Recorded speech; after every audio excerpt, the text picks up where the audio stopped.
A paz do Senhor Jesus, lição de número 12. Lição de número 12, 21 de dezembro de 2025. O tema da lição de hoje é o espírito humano e o espírito de Deus.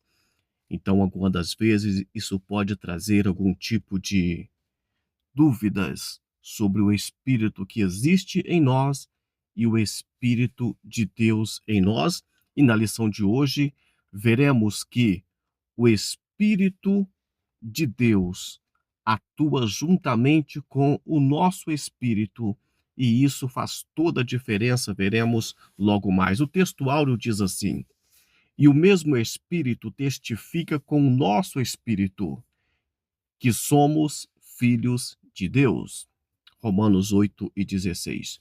Aqui já é claro que existe dois tipos de espírito. O mesmo espírito, observem que ele está com letra maiúscula. Olha aqui, letra maiúscula. E o nosso espírito, letra minúscula. Todas as vezes que a Bíblia estiver escrito Deus com D minúsculo, está se referindo a alguma divindade pagã. E quando Deus estiver escrito com D maiúsculo, está se referindo ao Deus, Criador de todas as coisas. E quando se tratar de espírito com E maiúsculo, está se referindo do Espírito Santo, Deus. E quando for espírito com E minúsculo, está se referindo ao espírito do homem. Então, na tela de vocês, espírito maiúsculo e espírito minúsculo. Apóstolo Paulo, na carta aos Romanos, capítulo 8, versículo 16, vai deixar bem claro que o mesmo Espírito de Deus testifica com o nosso espírito, espírito do homem, que somos filhos de Deus. Para resumir isso aqui, de cara, você já percebe que você tem a consciência de que és filho de Deus quando o Espírito de Deus está testificando com o seu espírito. Essa convicção, essa certeza que você se sente adotado, né? Espírito de adoção que veremos logo mais. Você se sente mesmo parte, filhos de Deus, é porque o Espírito de Deus está testificando com o nosso espírito humano. Verdade prática. Além do seu testemunho em nosso espírito, o Espírito Santo age no íntimo de nosso ser, intercedendo, edificando e produzindo o seu fruto. Três coisas: intercedendo, edificando, produzindo seu fruto. Sobre o fruto do Espírito, falaremos também daqui a pouquinho. Antes de lermos o texto, a leitura bíblica em classe ou de classe, porque aqui nós estamos em uma aula virtual, as pessoas que não podem ir à escola dominical, temos aqui três objetivos principais. O primeiro deles é ensinar como o Espírito Santo inicia e fundamenta a vida espiritual, despertando a consciência, gerando fé, ensinando as verdades divinas.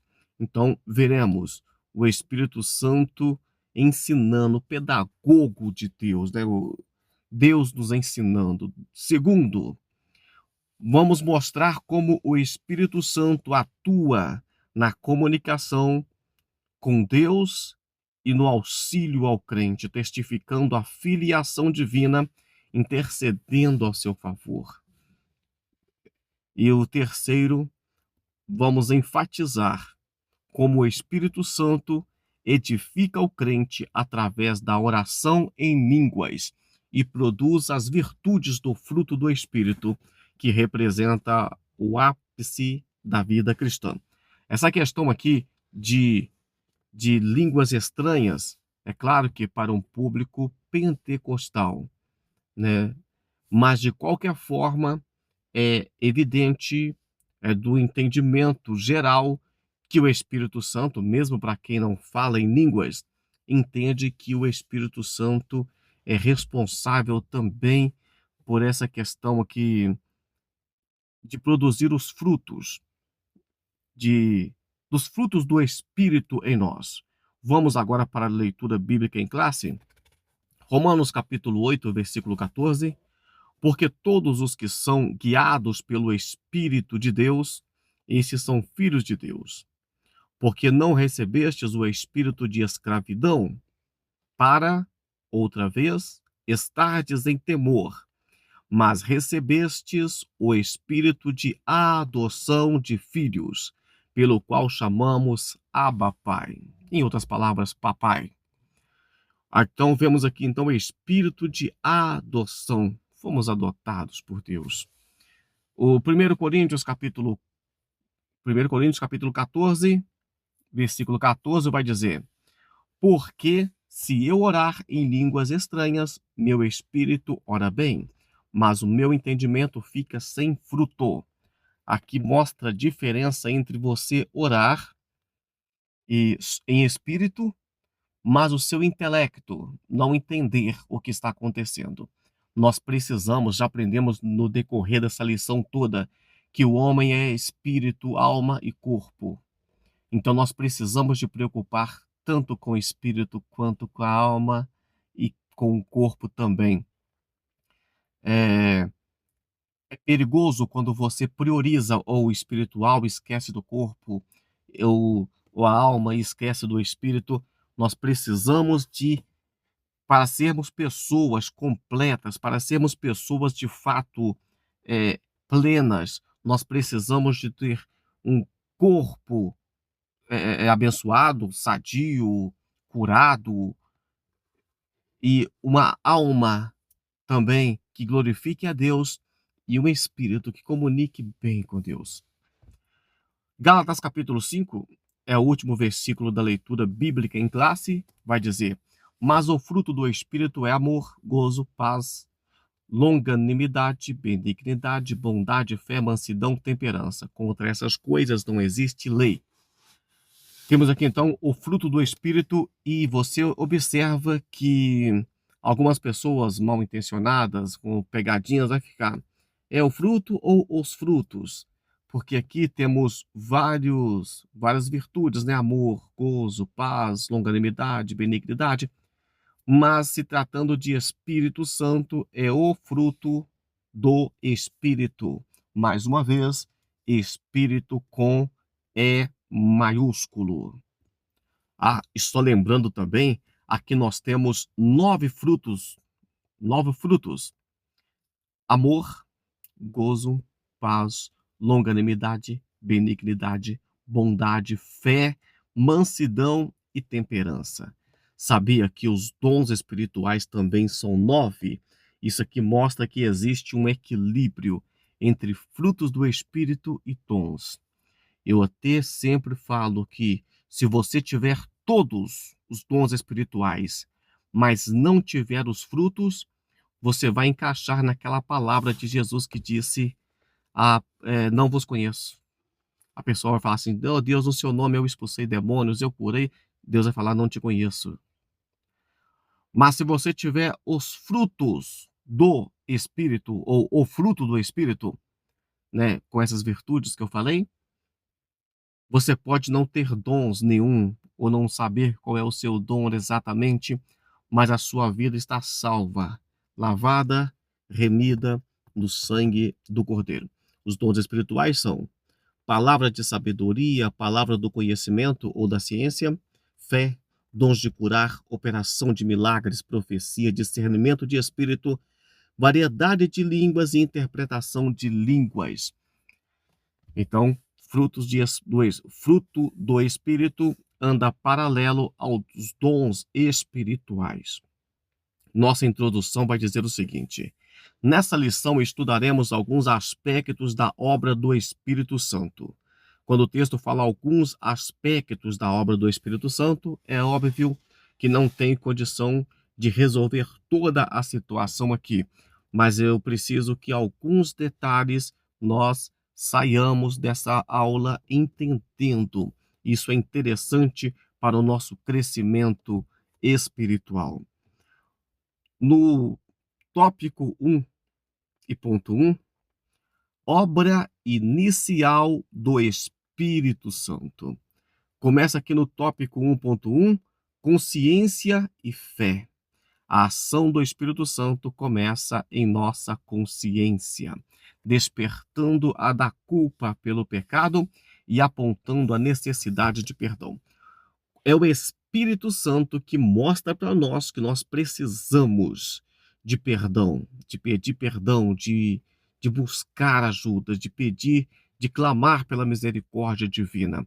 Enquanto o Espírito Santo não age em nossa vida, nos despertando para essa necessidade de que somos culpados, não adianta nada para fazer.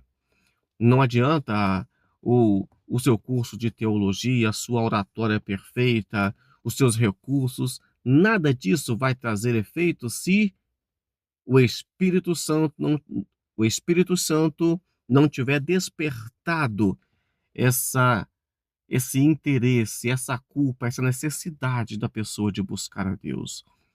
Aqui vai dizer ainda assim, o Espírito de Deus remove a incredulidade, produzindo fé, mediante a palavra de Deus, de acordo com Romanos 10 e 17 e Efésios 2 e 8. Olha só uma coisa.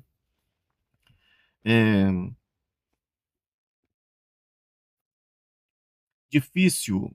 Às vezes nós falamos com as pessoas sobre ressurreição, sobre arrebatamento, e as pessoas vão ficar incrédulas com respeito a isso, e eu entendo que elas de fato fiquem incrédulas.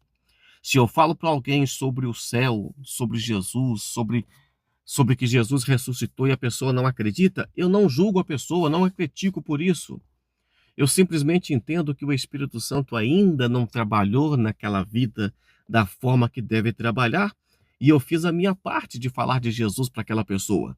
Mas, infelizmente, aquela pessoa vai achar loucura. De fato, a Bíblia diz que a palavra da cruz é loucura para os que perecem. Olha aqui no finalzinho, último parágrafo, penúltimo, né? Opera-se então a regeneração, nascimento da água e do Espírito. Eu não lembro se essa lição vai falar mais à frente sobre regeneração, mas só para entender aqui sobre regeneração, eu já falei aqui sobre adoção, regeneração, tudo sobre os processos da salvação, mas é importante lembrar que a regeneração, ela é como se algo tivesse nascendo de novo. E um exemplo mais claro para falarmos disso é uma lagartixa, por exemplo, quando ela perde o rabo por algum motivo, então o rabo da lagartixa cresce novamente outro rabo no lugar, tá? Então, nasce como era antes. E só para entender, a regeneração você torna a ser o que era antes. Mas antes de quê? Antes de Adão e Eva pecar. Quando somos regenerados, temos então acesso livre a Deus. E eu sei que isso é meio complicado de entender, já que o homem continua em um corpo sujeito às mesmas às paixões carnais, entre outras coisas, mas Deus te dá agora acesso a ele, porque o homem perdeu acesso com o pecado. Com o conhecimento do bem e do mal, agora, depois da regeneração, você volta a ter acesso a Deus. Sobre o processo da salvação, não dá para falar aqui hoje sobre isso, mas eu tenho vídeo aqui no canal que fala sobre isso. Temos, de acordo com a teologia pentecostal clássica, que temos aqui o primeiro é o chamado e arrependimento, que é a questão de tudo precisa da graça proveniente de Deus. Então, somos salvos pela graça de Deus. É o primeiro momento que nós temos o contato. No Antigo Testamento era como se fosse representando o altar, né, que ficava ali do sacrifício, que ficava na entrada, no pátio. É o primeiro acesso. Temos a justificação, que é um momento, um ato legal, onde, de acordo com O entendimento é um ato jurídico, onde Deus declara o pecador justo. A justificação é algo que só Deus pode fazer. A pessoa torna como se nunca tivesse cometido pecado, nunca tivesse sido um pecador. Deus esquece. Temos a regeneração, que é o novo nascimento. Vamos lembrar de novo lá do Antigo Testamento. Primeiro ficava o altar do sacrifício, depois ficava a pia, e dentro da tenda outros utensílios. Então agora, na hora que tem a bacia, primeiro tem a tenda, depois a pia de purificação, a bacia. Isso antes de entrar na tenda, no pátio ainda, onde acontece ali a purificação. Então aqui é regeneração, é nascer da água, nascer do Espírito. É a mudança radical, é nascer de novo, mencionado por Jesus Cristo para Nicodemos. E também falou algo parecido com a mulher samaritana. Temos ainda a santificação. Processo. A santificação é um processo. A gente chama de santificação progressiva. É quando você vai se tornando cada dia mais santo, como diz a Bíblia, de glória em glória. Temos aqui o quinto processo, que é a glorificação, que é o destino final. A glorificação é o último processo, é o último passo. É aqui quando o nosso corpo, daqueles que estiverem vivos, quando o arrebatamento acontecer, será glorificado. Não vai ser esse corpo carnal que vai viver a eternidade com Cristo. É um corpo glorificado. Então falamos aqui de justificação, regeneração, santificação e glorificação, mas se Deus quiser, falaremos mais detalhado sobre isso em outros estudos. Voltando aqui para a lição, o último parágrafo aqui dessa página vai dizer o seguinte: o espírito que estava morto é separado de Deus e vivificado, recebe uma nova vida vinda de Deus. Isso aqui é a regeneração. O espírito estava morto, mas nasceu de novo. É como já usei a expressão da cauda da lagartixa. Mente renovada. Quando o homem tem a mente renovada, ele passa a viver guiado pelo Espírito de Deus. Isso é muito interessante. Aqui no centro da sua tela, o homem natural não consegue entender as coisas que vêm do Espírito de Deus. É como se fossem loucura. Já falei sobre isso aqui, então só mais uma vez endossando a ideia de fato que o Espírito de Deus precisa agir no nosso espírito para entendermos as coisas de Deus, porque as coisas espirituais discernem espiritualmente. O ponto 2 do tópico 1 é a pedagogia do Espírito. Olha aqui o que o apóstolo Paulo diz aos Coríntios, capítulo 2, versículo 12. 1 Coríntios, capítulo 12, 2 e 12. Quando eu falo de Coríntios, ou de Timóteo, ou de Gálatas, Efésios, Filipenses, Colossenses, Tessalonicenses, ou João e tudo, os livros do Novo Testamento, a partir de Atos, eu vou falar sempre primeira, porque é epístola, é carta. Quando eu falo do Antigo Testamento, Samuel, Crônicas, eu estou falando primeiro, porque é livro. Então, Antigo Testamento, primeiro. Novo Testamento, primeira, que é a primeira carta. Então, aqui na primeira carta de Coríntios, capítulo 2, versículo 12, vai dizer assim: mas nós não recebemos o Espírito do mundo, mas o Espírito, com E maiúsculo aqui, que provém de Deus. Observe uma coisa interessante aqui na sua tela. Mas nós não recebemos o Espírito. Observem com E minúsculo. Espírito com E minúsculo. Do mundo, mas o Espírito que provém de Deus. Deus também com D maiúsculo. Isso aqui está deixando bem claro que o Espírito do mundo não está relacionado, é diferente do Espírito Santo, o Espírito de Deus, com E maiúsculo. Para que pudéssemos conhecer o que nos é dado gratuitamente por Deus, a salvação. Você reconhece que é filho de Deus, porque o Espírito de Deus faz você entender isso. Vemos aqui ainda na parte que eu separei aqui de azul. Ele vos ensinará todas as coisas e vos fará lembrar tudo quanto vos tenho dito. João capítulo 14, versículo 26. Evangelho de Jesus Cristo, segundo escreveu João. Quando diz que o Espírito Santo ele tanto ensinará como fará lembrar, isso aqui me mostra um ótimo pedagogo. Às vezes você está aprendendo com um professor que é muito capacitado, mas não sabe ensinar, não tem didática. O fato dele ser um bom profissional, mestrado, doutorado, não significa que ele é um bom professor, entende? Isso acontece muito. Então aqui, o Espírito Santo é tanto o que ensina, quanto o que faz lembrar.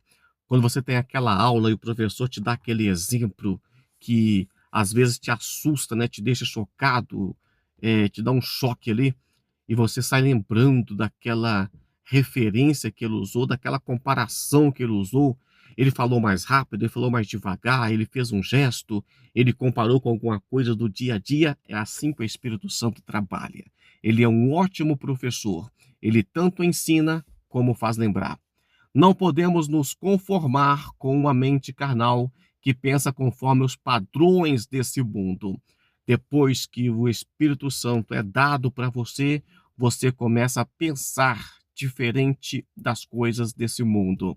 Você não entende mais, você não aceita mais as influências filosóficas.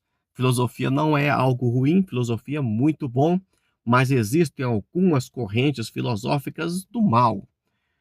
Ideologias, então a gente está acostumado com esse tipo de situação, ideologia que algum aspecto, né, espectro político vai assumir. Nós temos sobre isso. E novas teologias. Não é porque alguém está falando da Bíblia, de teologia de Deus, essa pessoa é de fato alguém bem intencionado.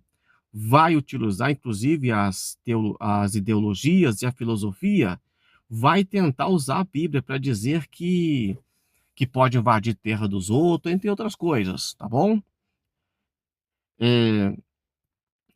Ponto 3 do tópico 1, renovação da mente. Já entendemos um pouquinho sobre isso aqui, mas a nossa mente ela é renovada de dentro para fora. É a obra do Espírito Santo em nós. Aqui de amarelo, é fundamental uma vida de consagração total.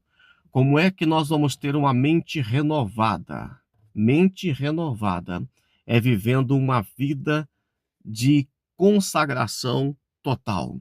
Ninguém consegue ter uma mente renovada convivendo com o mundo de pecado. Nós precisamos de separar-nos para Deus. E isso se faz através da oração, da leitura das Escrituras e disciplinas espirituais, que foi o tema da lição de semana passada. Eu falei ainda sobre a inserção de hinos sacros, né? Para louvar a Deus, jejum, oração, leitura da palavra, presença, assiduidade nos cultos e adoração ao Senhor com hinos que realmente adora ao Senhor. Temos aqui voz e luz.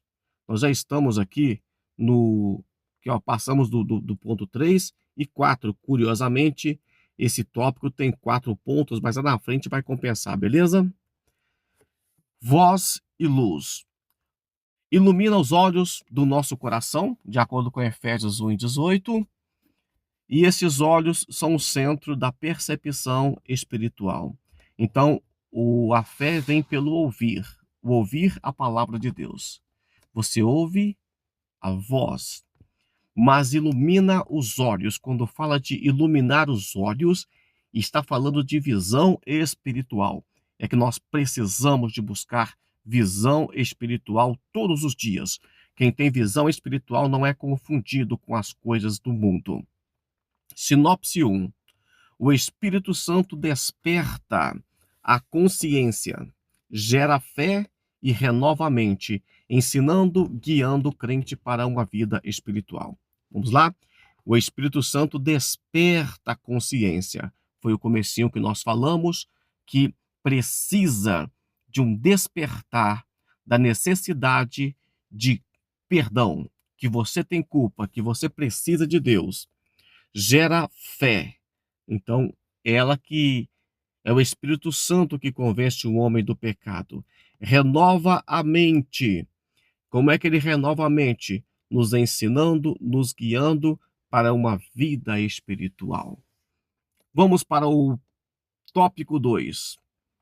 Testemunho, intercessão e edificação. O Espírito testifica ao Espírito. Olha só que interessante. O Espírito com E maiúsculo testifica ao Espírito com E minúsculo. Romanos capítulo 8. Já falamos aqui nas lições anteriores que o Espírito, que é o Espírito que comunica com Deus. Por isso tem a necessidade eu falei ainda de pecados que é do espírito, pecados que é da alma e pecados que é do corpo. Como, por exemplo, pecados de prostituição, pecado do corpo. Mas tem pecados que é da alma, tem pecados que é do espírito. Pecados como arrogância, pecado como inveja, entre outras coisas, não é do corpo. Mas aqui nós vemos que a importância do nosso espírito está também regenerado, porque com a queda, tanto o espírito quanto o corpo e a alma sofreram com a queda do homem, mas a graça de Deus restaura o espírito, a alma e o corpo. Isso é muito lindo. Vamos aqui, essa parte amarela, deixa eu ler para você aqui. O próprio Espírito confirma ao nosso espírito que somos filhos de Deus, Romanos 8,16, já lido. Então, a comunicação de Deus é com o Espírito. O Espírito de Deus comunica com o nosso espírito. Isso traz convicção, isso traz segurança. Tópico 2.2. Espírito que intercede. Já falamos sobre isso aqui também, e eu acredito que você já tenha clareza quando fala que o Espírito intercede com gemidos inexprimíveis. Deixa eu ler para você aqui. Essa ação permite que, muito além do nosso intelecto, haja uma profunda súplica diante do Pai, perfeitamente sintonizada com a intenção do Espírito, que, segundo Deus, intercede pelos santos. Então, a intercessão do Espírito, ela está além do meu intelecto. Ela está além do do que eu posso entender. Ela está além da minha visão de conhecimento, de estudo desse tipo de coisa, beleza? Parte amarela aqui, ele prescruta nosso interior para muito além de nossa compreensão, agindo em nosso espírito. É isso que Deus faz. É isso que o Espírito. A sinopse 2 vai resumir tudo o que falamos aqui. O Espírito Santo testifica com o nosso espírito que somos filhos de Deus e intercede em nosso favor de maneira profunda, além do nosso entendimento. Vamos falar mais sobre isso daqui a pouquinho, sobre essa parte aqui que eu disse para você do tópico 2, ela tem apenas 2 pontos, beleza? Vamos para o tópico 3 agora. Edificação e fruto do Espírito. O Espírito ora bem. Olha esse texto aqui, diz: porque se eu orar em línguas estranhas, o meu espírito ora bem, mas o meu entendimento fica sem fruto. A Bíblia fala em orar em línguas estranhas. Está em 1 Coríntios, capítulo 14, versículo 4. Então, é bíblico orar em espírito. Só para entender isso aqui, é muito comum você ver pessoas falando em línguas, orando em línguas, e adorando em línguas. Então, o apóstolo Paulo disse que se não tiver intérprete, fique calado. Você não vai falar em línguas se não tiver intérprete. Falar em línguas, para quem não está acostumado com isso, é como se fosse uma pregação, uma profecia, uma palavra. Eu falo uma língua estranha e Deus levanta uma pessoa com interpretação, com dons de interpretação de línguas, e a pessoa interpreta o que eu falei. E isso é interessante. Como a gente faz do inglês para o português, mas se não tiver intérprete, não tem por que falar em línguas. Para quê? Não adianta, fale em português, porque as pessoas vão entender a mensagem. E tenho também o orar em línguas. Aí eu estou orando em línguas. É eu e Deus. Não precisa de gritar, não precisa de ninguém ouvir. Você no particular fala com Deus. Pode orar em línguas, de joelho baixinho, no pé da sua cama, tranquilo, não tem problema nenhum.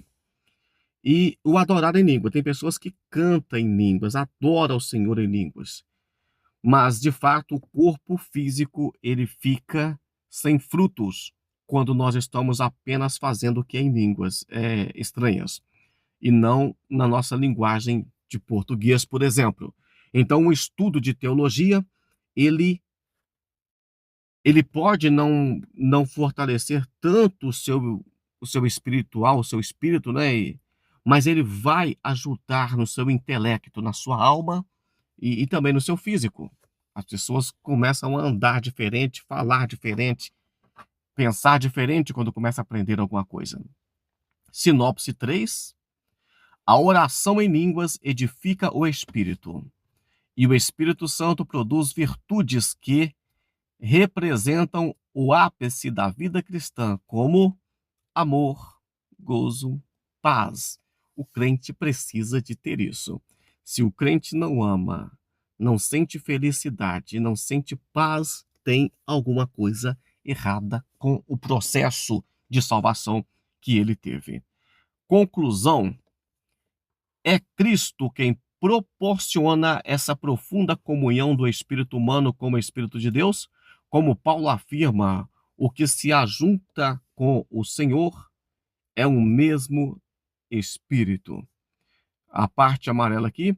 E quando o Espírito de Deus agir em nós, ele sempre glorifica a Cristo. Aqui o autor da lição, comentarista, ele finalizou com uma parte fundamental. Nós falamos de Deus, de profecia, de língua estranha, de isso e daquilo outro, mas para finalizar, um espírito verdadeiramente, um espírito que está direcionado de fato por Deus, ele sempre vai glorificar a Cristo. Essa é a regra. Não adianta revelar a identidade dos outros, número de CPF, onde tem macumba enterrada e outras coisas, se você não vive uma vida que adore a Deus. Então é preciso os dons que você tem.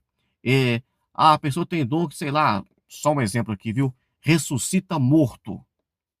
Se o dom dessa pessoa não for direcionado, não for com o objetivo de glorificar a Cristo, tem uma coisa errada. O Espírito Santo sempre vai glorificar a Cristo. Na tela de vocês está um conteúdo, a revisão do conteúdo. Antigamente isso chamava de questionário.